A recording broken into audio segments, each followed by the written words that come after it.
नमस्कार, सत्य को जानो न्यूज में आपका स्वागत है। दिखाएंगे वही जो सच है।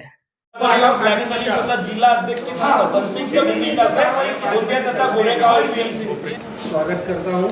और कल अचानक हमारे महाराष्ट्र के कांग्रेस पक्ष के एकमेव सांसद धानोकर जी का देहांत हो गया था, इसीलिए प्रेस कॉन्फ्रेंस को कल हमने कैंसिल किया, पोस्टपोन किया और आज रखा। उसके लिए मैं आप सभी से माफ़ी मांगता हूं। आप सभी के सामने प्रेस रिलीज इस मंच के द्वारा दी गई है। इसमें जो भी विषय है बहुत गंभीर विषय है हमारे पार्टी संगठन के अंदर, और जिस तरीके से हम आने वाले समय में चुनाव में जाने वाले हैं और जिसकी वजह से आज हमारे पार्टी में जो भी गुटबाजी होगी उसके ऊपर पे आज प्रमुखता से यहाँ पर विषय रखे जाएंगे। मैं चाहता हूँ कि प्रेस कॉन्फ्रेंस की शुरुआत राजीव ठाकरे जी, अभी नवनिर्वाचित संचालक एपीएमसी की शुरुआत करें। सबको मेरा नमस्कार।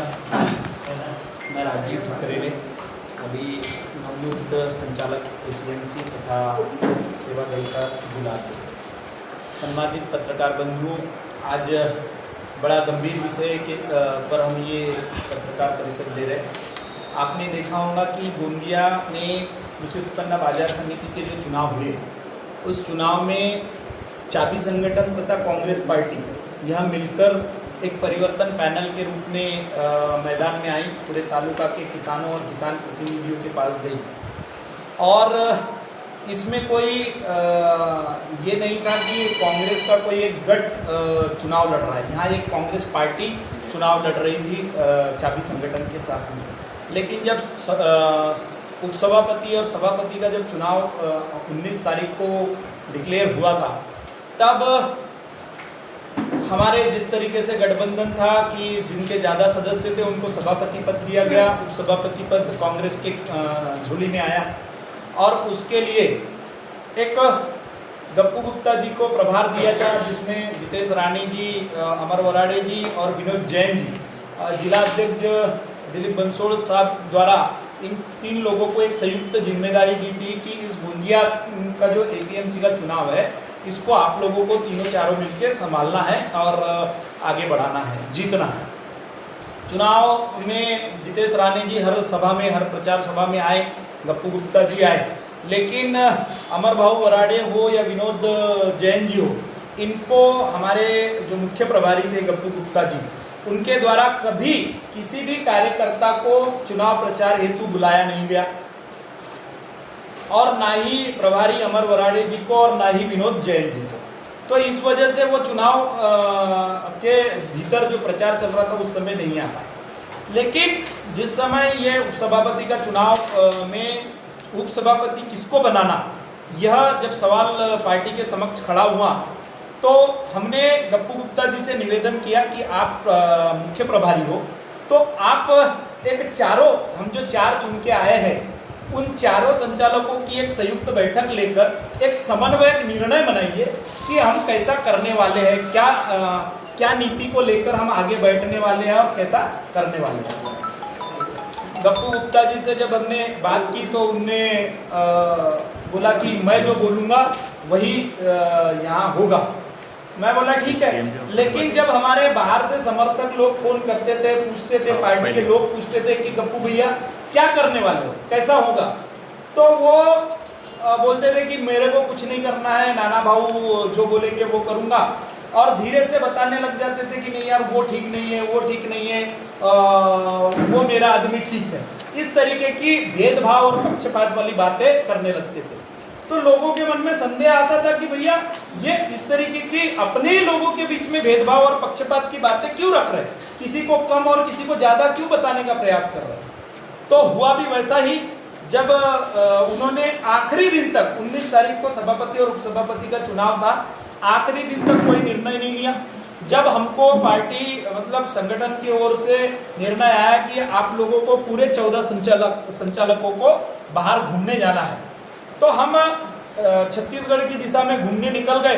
तब भी पार्टी का कोई निर्णय नहीं हुआ था। तो हमने पार्टी के जिला अध्यक्ष साहब को बुलाया, बताया ये सारी घटनाक्रम। जिला अध्यक्ष जी, अमर भाऊ वराड़े जी, जितेश राणे जी और गप्पू गुप्ता जी, ये 4 लोगों का एक टीम बनी, कोर कमेटी बनी। उस कोर कमेटी के निर्णय के माध्यम से तय किया जाएगा कि कौन सभापति और कौन उपसभापति बनेगा। तो 19 तारीख को सुबह 10 बजे की ये बैठक स्वागत में बोले अब पहले कौन, तो पहले कौन पे हमने उनको बोला कि भैया आप जैसा पार्टी के लोग उचित समझे उस तरीके से आप निर्णय ले सकते हो। तो उनने बोला कि हम अरुण गजभिये जी को भी नहीं बोलते, राजीव को भी नहीं बोलते, पप्पू को, किसी का दूजा भाव नहीं होना चाहिए। एक पारदर्शिता के साथ में ईश्वर चिट्ठी डालने का निर्णय लिया। 3 चिट्ठी डालते हैं, जिसकी चिट्ठी पहले निकलेगी उसको पहले सभापति बनाया जाएगा, जिसकी दूसरी चिट्ठी निकलेगी उसको दूसरा राउंड दिया जाएगा, और जो आखिरी चिट्ठी रहेगी वो तीसरे राउंड में रहेगी। अरुण गजभिये जी ने उस प्रस्ताव को मान्य किया, मैंने मान्य किया, लेकिन पप्पू पटले जी ने मान्य नहीं किया और गप्पू गुप्ता जी ने इस प्रस्ताव को मान्य नहीं किया, वो उठकर चले गए। उन्होंने कहा कि मैं इस पार्टी के ऐसे कोई निर्णय को मान्य करता नहीं, मैं तो अपने ही आदमी को बनाऊंगा, और उठकर वो उस मीटिंग से निकल गए। अब यहाँ बहुत महत्वपूर्ण आपको देखना है, वो उठकर निकल गए। अभी देखिए पार्टी का निर्णय कुछ भी नहीं हुआ, पार्टी में चिट्ठी निकालने की बात हो रही है और वो उठ के चले। उठ के जाने के बाद में सीधा वो चाबी संगठन के पास गए, जहां फॉर्म भर रहे थे सभापति का, उनका जो निर्णय हो गया, वहां जाके उन्होंने सीधा बोल दिया हमारे कांग्रेस पार्टी का निर्णय हो गया है। एक झूठ बोला उन्होंने, धोखाधड़ी की पार्टी के साथ में, और बोल दिया कि वहां निर्णय हमारा हो गया, पप्पू पटले को उपसभापति बनाने का निर्णय हो गया। और उन्होंने पप्पू पटले का फॉर्म भरवा लिया, पर्चा भरवा लिया। और देखिए अगर पार्टी का निर्णय हो गया था तो उन्होंने पार्टी के अनुमोदक और सूचक लेना चाहिए था, बराबर है कि नहीं? क्योंकि हम 3 लोग और संचालक थे, 2 लोगों की जरूरत थी वहां, तो अनुमोदक और सूचक करके, तो कांग्रेस का अगर उपसभापति है तो उन्होंने कांग्रेस के संचालकों को अनुमोदक और सूचक में लेना चाहिए था। लेकिन उन्होंने बड़ी होशियारी से चाबी संगठन के अनुमोदक और सूचक ले लिए। पप्पू पटले जी का पूरा फॉर्म भरवाने के होने के बाद में वो इधर आए, फिर से बैठक के लिए कमरे में आए, और कमरे में आके फिर उन्होंने हमको ब्लैकमेल करना चालू किया कि देखो तुम अगर बनाते हो तो ठीक है, नहीं बनाते हो तो भी ठीक है, मेरा आदमी जो है पप्पू पटले वो चाबी संगठन के में जाकर मेरे 2 विजय उके और पप्पू पटले, मैं दोनों को लेके चाबी में चले जाता हूँ और वहां से वो लोग सभापति बन जाएंगे, तुम्हारी मेरे को कोई जरूरत नहीं है। और उन्होंने उनका फॉर्म भरवा दिए। इस तरीके से चालाकी, मतलब ब्लैकमेलिंग और धोखाधड़ी से उन्होंने को बढ़ाने के लिए अपना एक खेमा बढ़ाने के इसमें काम किया, जबकि पार्टी का सहारा लिया। विनोद अग्रवाल जी ने जो गठबंधन किया वो गप्पू गुप्ता जी के कहने पे नहीं किया, उन्होंने रेस्ट हाउस में आके जिला अध्यक्ष जितेश राणे जी, अमर बाबू बराड़े जी, हमारी पूरे जिले की कमेटी बैठी थी, उनसे परमिशन लेकर वो गठबंधन किया था। कोई गप्पू गुप्ता जी से अकेले से गठबंधन नहीं किया था, वो पार्टी का गठबंधन था। तो मैं बस इतना ही कहना चाहूँगा। इसके पश्चात जो बाकी चीज़ें सामने आई, क्योंकि यहाँ पर मामला ये तय हो चुका था कि पप्पू पटले को उन्होंने पार्टी के विरुद्ध जाके उपसभापति का चुनाव लड़ाना तय कर दिया है, और करीब सब जो है निर्विरोध होने वाला था। लेकिन उसी बीच में अरुण गजभिये जी एपीएमसी के कार्यालय पहुंचे जहाँ चुनाव होना था, और उसके बाद जो प्रकरण घटित हुआ, मैं चाहूँगा कि अरुण गजभिये जी उस पर रोशनी डालें। सभी को नमस्ते, मैं अरुण नागराव जी गजभिये, निर्वाचित कृषि बाजार समिति का डायरेक्टर हूँ। और सभापति और उपसभापति के चुनाव के बारे में, इलेक्शन के बारे में अभी हमारे डायरेक्टर साहब भगरेली जी ने जो बताया है वो घटना तो एकदम सच्ची है, सही घटनाएं हैं, और उनने जो बताया है आप लोगों को उसी प्रकार की कार्रवाई गप्पू गुप्ता जी ने की है। मगर मुझे ये कहना है कि सभापति और उपसभापति का जो इलेक्शन होता है तो एक फॉर्म भरा जाता है उसमें सभापति और उपसभापति के लिए। तो मैं फॉर्म लेने के लिए, अभी कोई डायरेक्टर ने फॉर्म भरना नहीं भरना वो तो उनकी जवाबदारी नहीं दिखता थी, मगर जब मैं 11 बजे कुर्सी बाजार समिति में इलेक्शन हो रहा था और कुर्सी बाजार समिति में मैं फॉर्म लेने के लिए जब 11 बजे वहाँ पहुँचा, 11:15, 12 हो गए, 12:30 हो गए, वहाँ कोई भी अधिकारी निवडणूक विभाग का नहीं था। वहाँ रोकड़े जी प्रभारी अधिकारी थे वहाँ के, उसके बाद में कामड़े जी थे, शुद्धोधन जी कामड़े, और उनके सहभागी भी थे। तो मैं जाके वहाँ बात रखा, क्या मैंने बोला निवडणूक है सभापति और उपसभापति की, और यहाँ कोई भी निवडणूक विभाग के अधिकारी नहीं है, तो यहाँ इलेक्शन हो रहा है क्या नहीं। तो सभी कर्मचारी वहाँ के चुप थे। तो नीचे में 12 से 15 कर्मचारी बैठे थे। मैं उनको भी बोला, देखो तुम्हारे आगे मैं आज आया हूँ, आप मुझे जानते हो क्या। तो बोले हाँ, आप डायरेक्टर साहब हो यहाँ के। तो मैंने बोला आज इलेक्शन है और मुझे फॉर्म लेना था, इलेक्शन के लिए मेरे को सभापति और उपसभापति का फॉर्म भरना था, मगर यहाँ निवडणूक विभाग के कोई आदमी नहीं है, कोई पदाधिकारी नहीं है। तो उन कर्मचारी ने बताए क्या निवडणूक विभाग के कोई अधिकारी और कर्मचारी ही नहीं आए। तो मैंने बोला क्यों, या इलेक्शन नहीं हो रहा है। हाँ बोले हो रहा है मगर है ही नहीं। तो मैंने बोला आप ऐसा कीजिए, मुझे एक पेपर पे लिख के दीजिए, क्या हमारे डायरेक्टर अरुण बाबू गजभिये यहाँ पहुँचे हैं, मगर 11 बजे से लेके 12 साढ़े 12 तक भी यहाँ कोई पदाधिकारी नहीं पहुँचे हैं। तो उनने वहाँ के सचिव है जोशी साहब, उनने कर्मचारी को बुलाए और उनने बोले एक नोट्स लिखो, डायरेक्टर साहब बोल रहे उस हिसाब से उनने नोट्स लिखे और वहाँ सबने, मैंने बोला सब लोग साइन करो। कल ये नहीं होना चाहिए क्या हमारे डायरेक्टर यहाँ फॉर्म भरने ही नहीं आए और फॉर्म मांगने ही नहीं आए। तो नहीं बोले हम लिख के देते, तो उनसे मैंने लेखी लिखवा लिया। उसके बाद में मैं स्टैम्प पेपर पे भी लिखवाया उनसे सारे, क्या इस समय आए हैं, इस समय से लेके इस समय तक कोई भी निवडणूक विभाग का अधिकारी नहीं था। और फिर मुझे ये कहना था, 1 बजे भी मैं वही था। तो 1 बजे जब ये बाकी लोग सभापति और उपसभापति के अधिकारी 1 बजे पहुंचे, तो हमने उनको पहले प्रश्न पूछा। उस जगह में हमारे नवनिर्वाचित डायरेक्टर ठकरेली जी भी हाजिर थे। मैंने बहुत बड़ा हंगामा किया उस जगह में। मैंने बोला ये इलेक्शन नहीं होगा, क्यों, हम डायरेक्टर है क्या नहीं, मुझे आप अधिकारी हो यहाँ के, आप बताइए, मुझे ये बताइए कि अगर इलेक्शन हो रहा है तो फॉर्म लेने का अधिकार हम लोगों को है क्या नहीं, इलेक्शन लड़ने का अधिकार हम लोगों को है क्या नहीं। अगर हमको है तो आपकी फॉर्म देने की स्थिति क्या है, आप फॉर्म कब दोगे और हम फॉर्म कब भरेंगे।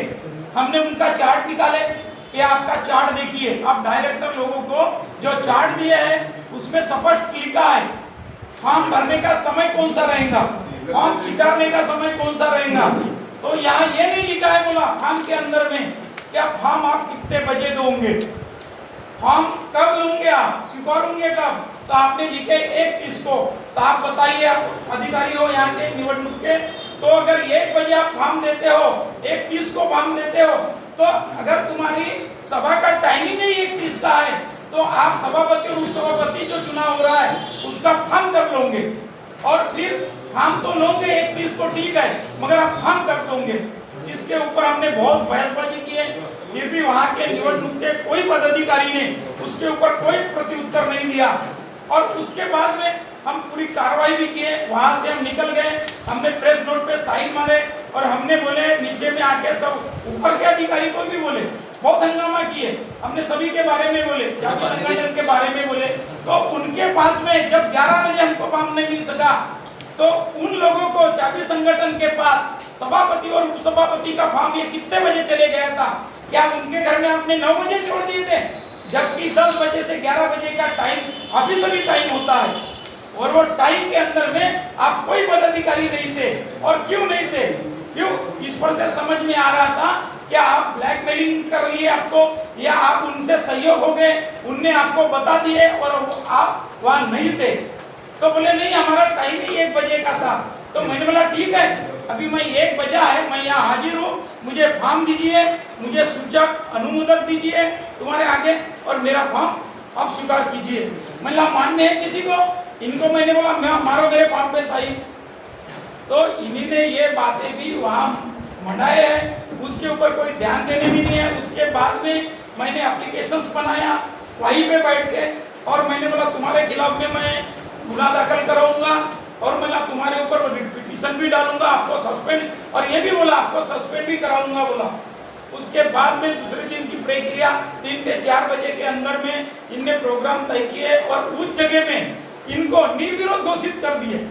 मैंने बोला किसी का फॉर्म ही नहीं है, सेकंड फॉर्म रहता तो इलेक्शन होता, अगर फॉर्म ही नहीं है तो इलेक्शन होने का सवाल ही नहीं है।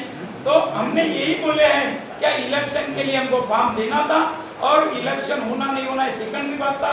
हम जीतते नहीं जीतते वो भी सेकेंडरी बात है, मगर हमारा दायित्व है क्या हमको इलेक्शन लड़ना था।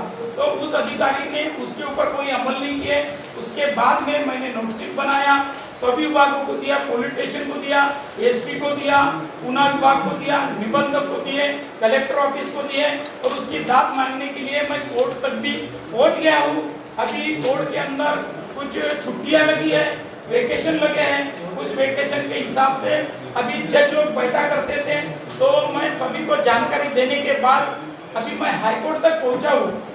तो इसका फिर उसके बाद में मैंने चैनल वाले भाई लोगों को बुलाया, उनके माध्यम से भी मैंने प्रसार करने का ये किया और हमारे जो पदाधिकारी बैठे थे उनका भी उस समय में जो अपमान हुआ अभी ठाकरे जी ने बताए उसके बारे में भी गंभीरता से सोचने की बात है। और हमने जो बाजू मंडाए उसके ऊपर भी इलेक्शन के ऊपर इसके ऊपर भी गंभीरता से सोचे, गंभीरता से लिखे।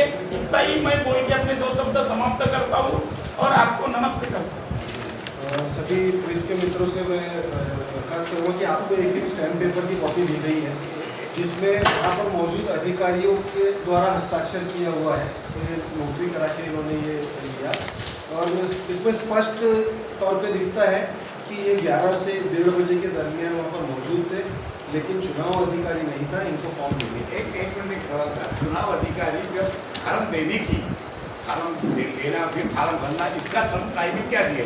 वही तो नहीं था, हमने क्या बताया अभी? वही चीज मैं आपको थोड़ा और बता देता हूँ। 1:30 बजे उन्होंने फॉर्म ले लिया हुआ है और इस प्रकार से इस पूरे एपीएमसी चुनाव को गलत तरीके से प्रोपोगंडा बना के हमारे कांग्रेस के लोगों को विघटित करने का काम किया गया और सीधा सीधा हमारे संचालकों का आरोप है कि बप्पू गुप्ता जी की ये जो पूरा किया गया बप्पू गुप्ता जी नहीं, मेरा ये पूछना है गजबी बहू कि जो शुद्धोधन कांबड़े जो ड्यूटी आ रहे हैं उन्होंने जो भी किया वो जो उस दिन आपको फॉर्म नहीं देने से लेकर ये उस पर आमदार का प्रेशर हो सकता है क्या?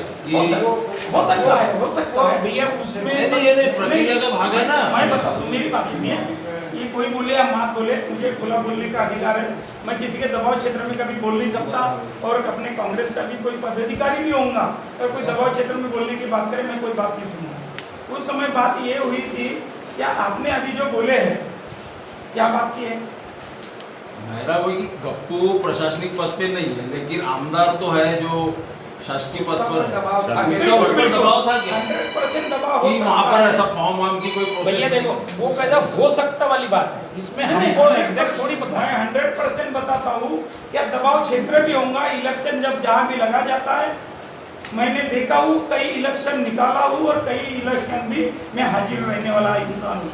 नहीं मेरा कहने का मतलब ये है भैया कि शासकीय अधिकारी पर सुनो तो शासकीय अधिकारी पर गप्पू गुप्ता का कोई प्रभाव नहीं पड़ेगा क्योंकि वो शासकीय पर नहीं है। लेकिन एक आमदार अगर उसको फोन करे कि भैया तुमको प्रोसेस ऐसे करना है तो होता है, पहले से अपने यहाँ चलते आ रही है। भैया हो सकता है नहीं भी हो सकता क्योंकि देखो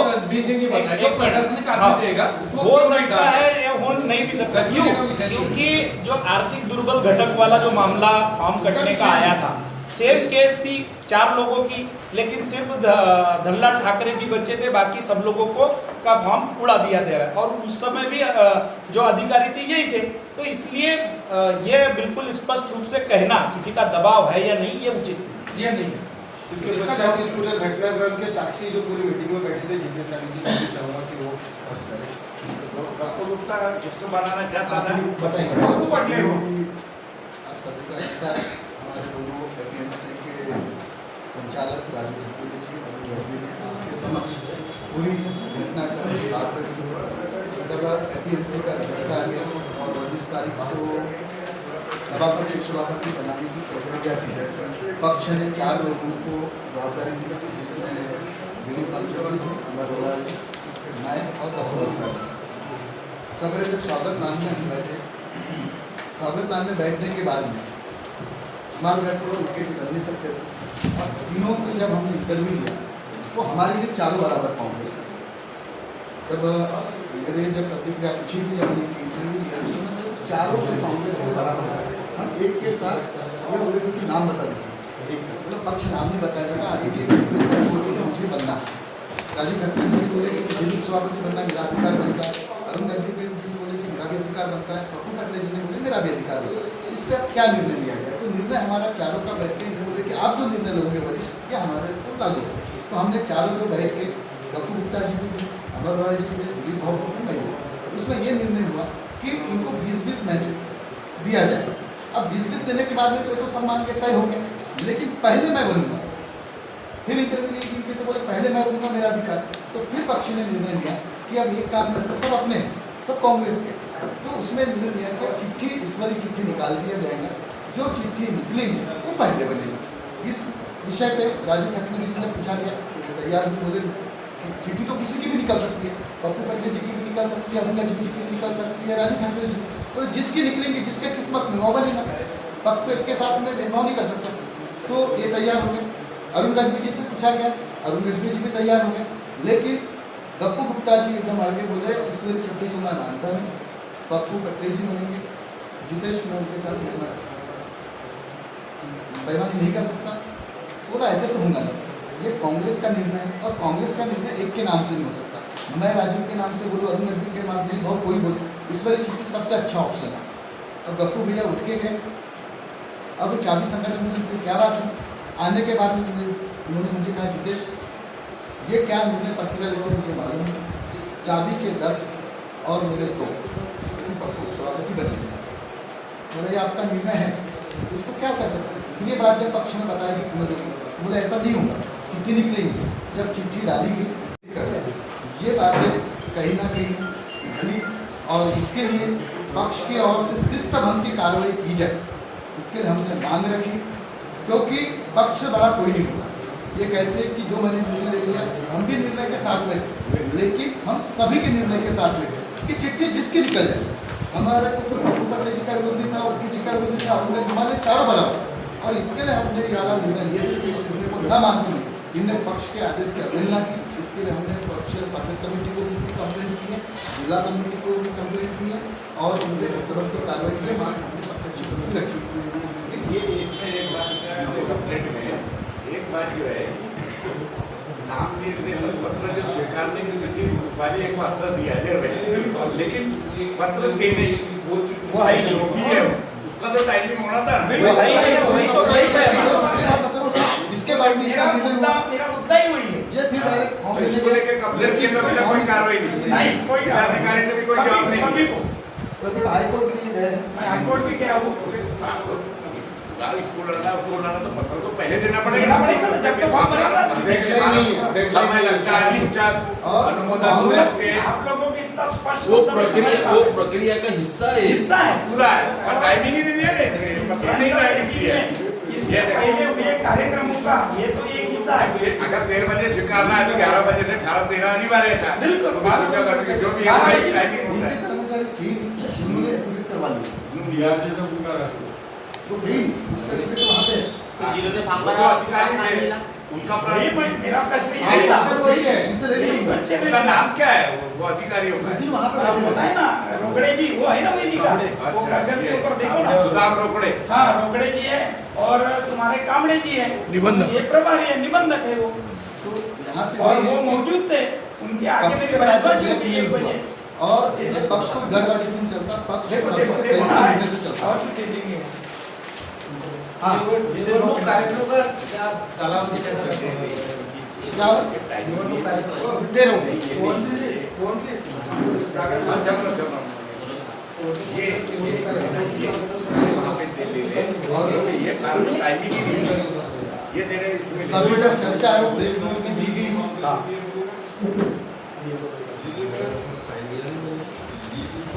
चलते रहोगे। इसमें नहीं, इसके पश्चात प्रमुख विषय बच गया। हाँ, प्रमुख विषय ऐसा है कि आखिरकार ये हो क्यों रहा है, ये खाली गोंदिया तालुके में नहीं हो रहा, ये पूरे जिले में हो रहा है। गोरेगांव में भी एक ऐसा विषय आया जहाँ पे नाना भाऊ के दिशा निर्देश है, एज ए प्रेसिडेंट प्रदेश अध्यक्ष उन्होंने आदेश जारी किया कि किसी भी भाजपा के साथ में कांग्रेस को कहीं पर भी गठबंधन इसलिए चुनाव में नहीं करना। उसके बाद में गोंदिया में ऐसा हुआ, और ऐसा ही सेम हुआ चंद्रपुर में।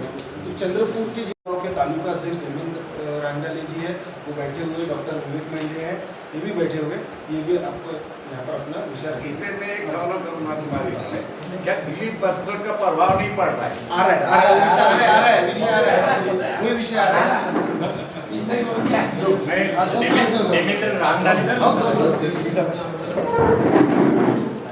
अध्यक्ष ब्लॉक कांग्रेस कमेटी गोरेगांव। जैसे भी इंडिया में जो जिस विषय में चर्चा हो रही इसके पहले हमारे गोरेगांव में इस संबंध में शायद आपको इस संबंध में जानकारी भी है, काफ़ी चर्चाएं हुई है में है।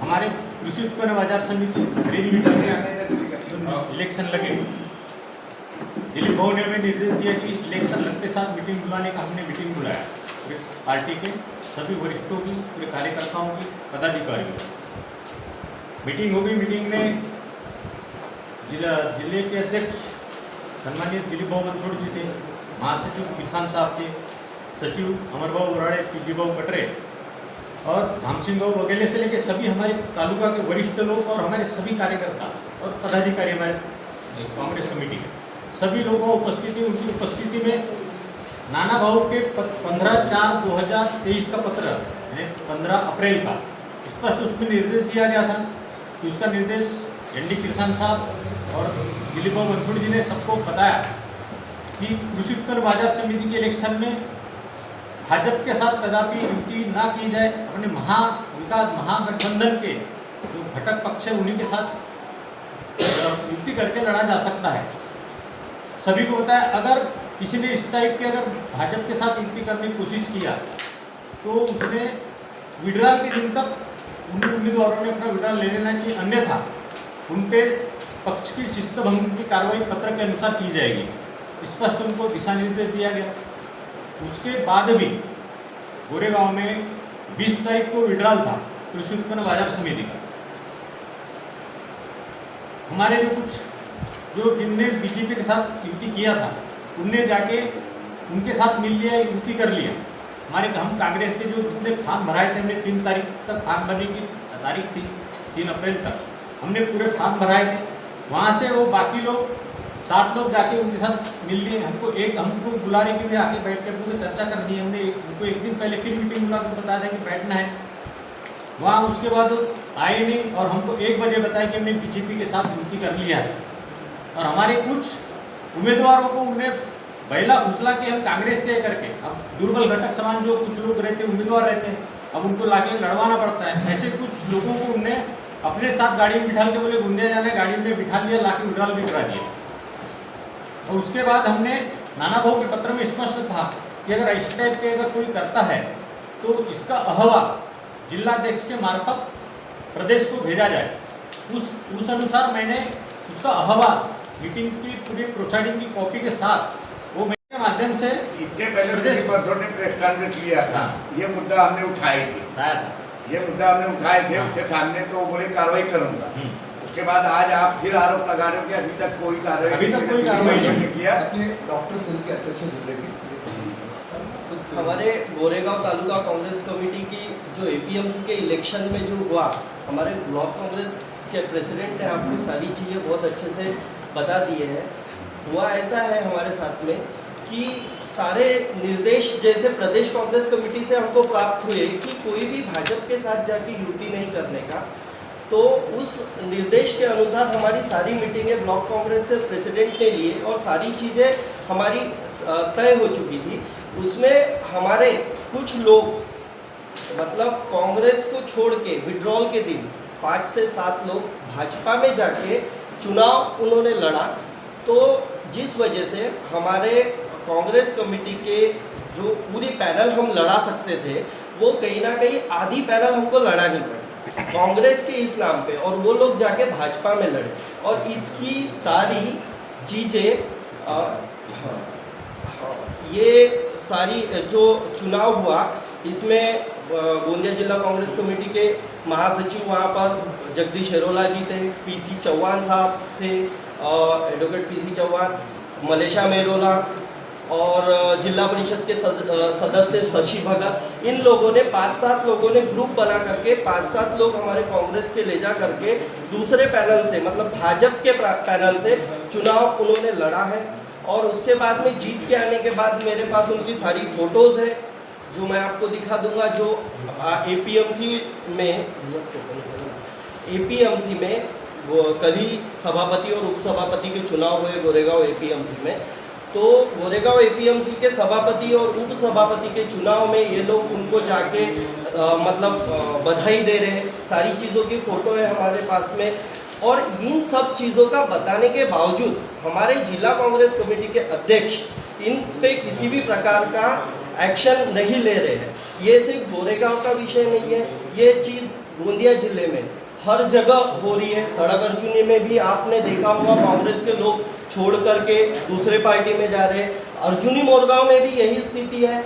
आमगांव विधानसभा में खुद आमदार साहब वहाँ पे बैठे, 3 तालुके उनके पास में, आप उनको पूछ सकते हो। तिरोड़ा तालुका का भी विषय वैसा ही है, कांग्रेस छोड़ के वहाँ से लोग जा रहे हैं कि और हमारे जैसे ये चल रहा है सारी चीज़ें। हमें दिलीप बंसोड़ साहब जब हमारे पार्टी में आए तो हम बहुत आनंदित हुए। जिला अध्यक्ष के पद के साथ वो हमारे पास में आए। एक आमदार व्यक्तिमत्व और एक संगठन का एक बहुत अच्छा अनुभव रहने वाला व्यक्ति हमारे पार्टी में जब आ रहा है तो हमने उनका बहुत अच्छे से स्वागत किया। लेकिन दिलीप भाव के आने के बाद में हमें ऐसा लग रहा है कि पार्टी के अंदर में हर जगह हर तहसील में गुटबाजी ही हुई है। गोरेगांव तहसील में 1999 में राष्ट्रवादी अलग होने के बावजूद आज तक ऐसा कभी नहीं हुआ। गोरेगांव तहसील में सामूहिक नेतृत्व रहा है और सभी के नेतृत्व में कांग्रेस पार्टी बढ़ते गई। दिलीप भाव जब से तुम्ही हे सांगा दिलीप बनसोडे गुटबाजी घालत आहे का हा क्लिअर करत असते हे सांगा। मी बोलतो तेही बोलतो जेव्हा शॉर्ट में बताइए ना। शॉर्ट में मतलब मुझे मुद्दा तो क्लियर करना पड़ेगा ना। जब से देखिए मेंढे साहब ये बताइए कि दिलीप बंसोड़ के कारण पक्ष में फुटपाथ हो रही है क्या? देखो जिला अध्यक्ष, मैं ऐसा डायरेक्ट भी बोल सकता हूँ कि जिला अध्यक्ष साहब भी ये सब चीज करवा रहे।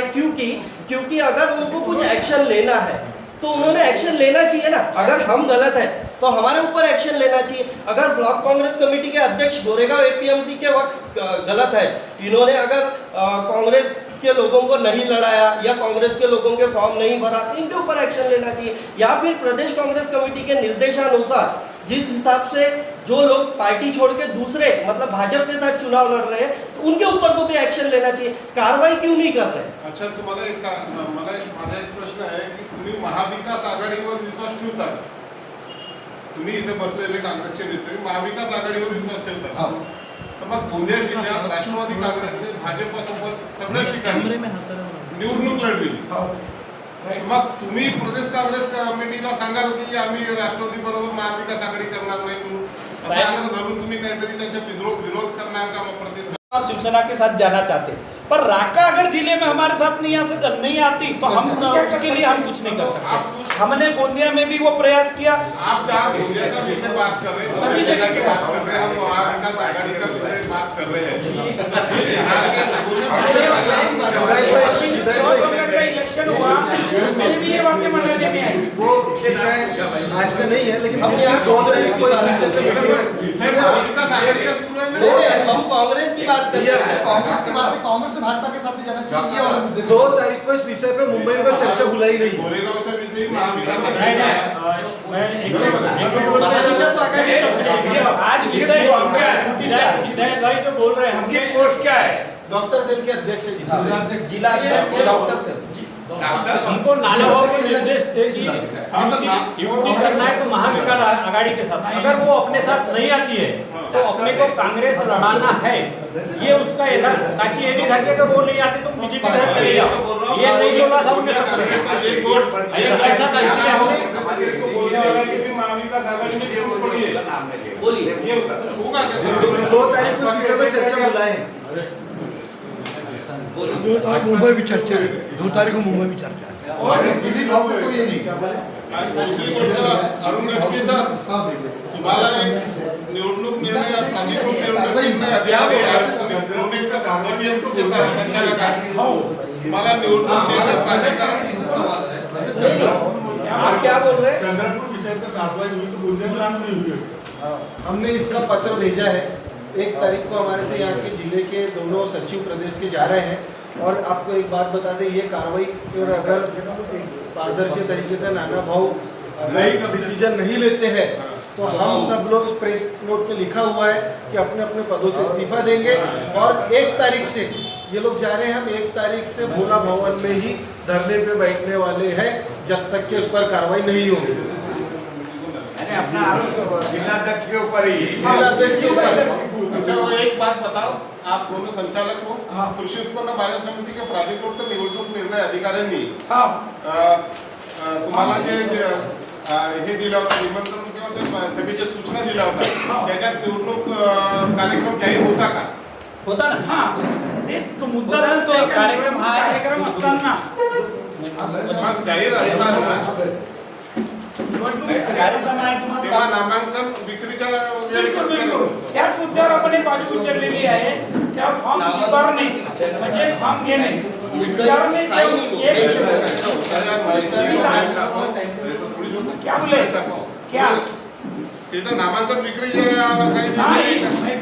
दिवशी ते काढलं होतं. दुसऱ्या दिवशी कागदचे बटन सर पहिल्या दिवशी नाही, दुसऱ्या दिवशी, कारण की त्याच्यावर बातमी नोटिस दी आहे दुसरे दिन का दुसरे सभापती आणि उपसभापती यांची निवडणूक होण्यावाला जो आम्हाला डायरेक्ट लोकांना सर्वांना पत्र देणार, त्या पत्रामध्ये कुठेही फॉर्म स्वीकारण्याच्या फॉर्म घेण्याच्या आहे, फॉर्म केव्हा भरून तरी स्वीकारणार, पण फॉर्म देणार केव्हा आम्हाला फॉर्म भरण्याकरता त्यांच्या मागच्या बंधाला बघा. दुसऱ्या दिवशीच्या पहिल्या दिवशीचं हे बघा ना, तो बघा तिथं नाही थांबले तो उसका बाकी होता ना. हा बघा 31 तुम्हाला फॉर्म हे करण्यात येईल म्हणून.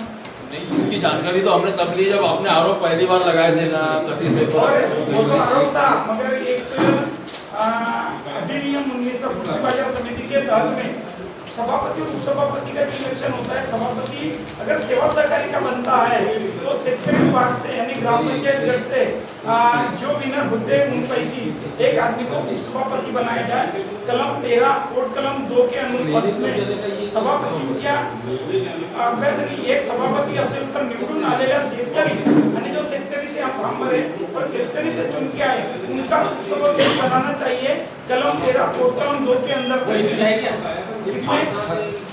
आलोक भाई, मैं क्या मेन मुद्दा है तो हमने इसके बारे में भी बोले हैं क्या उपसभापति बनाना जो है उपस्थित तो नहीं ग्राम उनके नाम काट दो. पंचायत आने वाले थे आए नहीं तो जबरदस्ती उनका नाम हमने छपे. ये अच्छी बात बात को नजरअंदाज कर दिया है कि ये भी बात है. है. जो यहाँ है वो हाजिर तो तारीख ये बताओ मुझे, कलम बताओ. कलम ये लिखिए कलम 13 पूरा कलम 2 दिया होगा ना.